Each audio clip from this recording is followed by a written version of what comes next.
క్రీస్తునందు ప్రియులారా, మన ప్రభువు రక్షకుడైన యేసుక్రీస్తు నామమున మాసా మసీదు గ్రామ ప్రజలకు ఈ ఉదయకాలము శుభాభివందనములతో తెలియజేయడం ఏమంటే, మరి ఈ జీవితము విలువైనది, నరులారా తిరిగి రండని దేవుని వాక్యం సెలవిస్తుంది.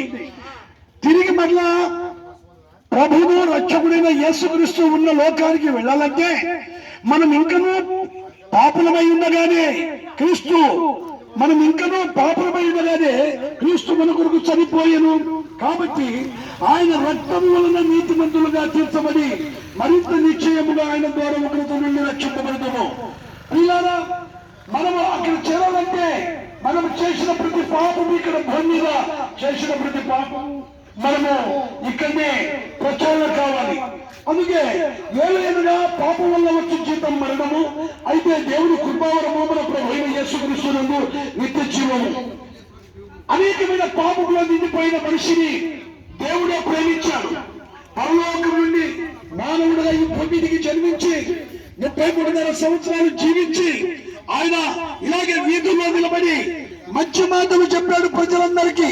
కాలము సంపూర్ణమై ఉన్నది, దేవుడి రాజ్యము సమీపించి ఉన్నది, అందరూ అంతటా మారు మనస్సు పొందుడని, ఈ సువార్త నమ్ముడని దేవుని వాక్యం శ్రమిస్తుంది. మీ వీధుల్లో నిలబడే సువార్త మారు మనస్సు పొందడమే. మారు మనస్సు వస్తే పాప క్షమాపణ కలుగుతుంది. పాప క్షమాపణ కనుక రక్షణ దొరుకుతుంది. రక్షణ ద్వారా పరలోక రాజ్యంలో యుగాలు ఉండే రాజ్యంలో మనిషి ఉండిపోతాడు. లేఖనముల ప్రకారం క్రీస్తు మన పాపముల నిమిత్తం మృతి పొంది సమాధి చేయబడెను. లేఖనముల ప్రకారం 3వ దినమున లేపబడెను. దీనికి ఆశ్చర్యపడుకుని ఒక కాలం వచ్చున్నది. ఆ కాలమున సమాధుల్లో ఉన్న వారందరూ ఆయన శబ్దం విని మేలు చేసిన వారు జీవ పునరుత్థానములకు, కీడు చేసిన వారు తీర్పు పునరుత్థానములకు బయటికి వచ్చెదరు. యోహాను రాసిన యోహాను సువార్త 5వ అధ్యాయం 28-29. మనుషులందరూ ఒక్కసారి అభివృద్ధి పొందవలనని నియమింపబడిను. అటు తరువాత తీర్పు జరుగును. అలాగుననే క్రీస్తు కూడా అనేకుల పాపములను భరించుటకు ఒక్కసారే అర్పించబడి తన కొరకు కనిపెట్టుకున్న ఇండు వారిని రక్షణ నిమిత్తము పాపము లేకుండా రెండవసారి ప్రత్యక్షమగును. ప్రియులారా, రెండవసారి ప్రభు రాబోతున్నాడు. మొట్టమొదటిసారి 2026 సంవత్సరాల క్రితం ప్రభు వచ్చాడు. అనేకుల పాపము క్షమించుటకు కలవరి శిలువలో రక్తము కార్చి ఆయన మరణించి సమాధి చేయబడి 3వ దినమున సజీవుడిగా లేచిన ప్రభు దీన్ని పిలుస్తున్నారు. ఎందుకంటే అందరూ రక్షణ పొందుటకు ఈ భూమి మీద ప్రభు అనేకమైన గొప్ప కార్యాలు చేశాడు. గుడ్డివారిని మూగవారిని చెవిటివారిని మరణించిన వారి సైతము ఆయన బాగు చేసిన గొప్ప దేవుడు. అంతేకాకుండా నీ నా పాపములను భరించి ఆ కల్వరి శిలువలో రక్తము కార్చి మరణించి సమాధి చేయబడి అన్నా అయ్యా అమ్మా, ఇది వీధుల్లో చెప్పేమాట ఏదో చెప్పుకొని వెళ్తున్నారని కాదు, కానీ రేపు ఏమి సంభవిస్తుందో మీకు తెలియదు. మీరు ఇంతలోనే కనబడి అంతలోనే మాయమైపోవు ఆవిరి వంటి వారు అని దేవుడి వాక్యం శ్రమిస్తుంది. అందుకే లేఖనముల ప్రకారం యేసు ప్రభు రావడం జరిగింది. లేఖనముల ప్రకారం మనుషులందరి పాపముల కొరకు శిలువ మ్రాను మీద మరణించడం జరిగింది. ఆయన మరణించి తన రక్తాన్ని ఇచ్చి ఆయన సమాధి చేయమని 3వ దినమున సజీవుడుగా లేచాడు.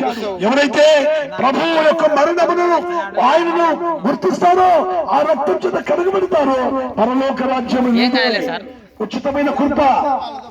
ఏదో రేపు ఏం జరుగుతుందో తెలియదు కనుక రక్షణ భాగ్యం కావాలంటే ఏం చేయాలి?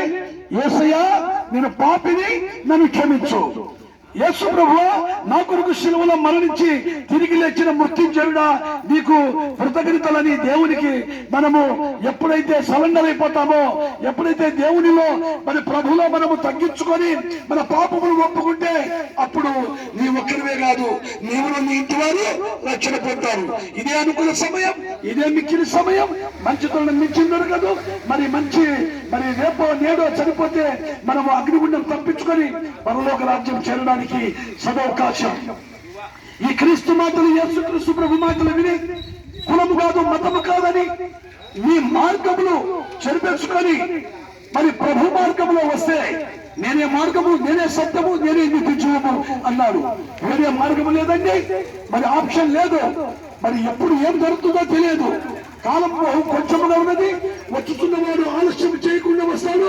మరి మారు మనసు పొందండి, పాప క్షమాపణ పొందండి, రక్షణ పొంది పరలోక రాజ్యం సొంతం చేసుకోండి.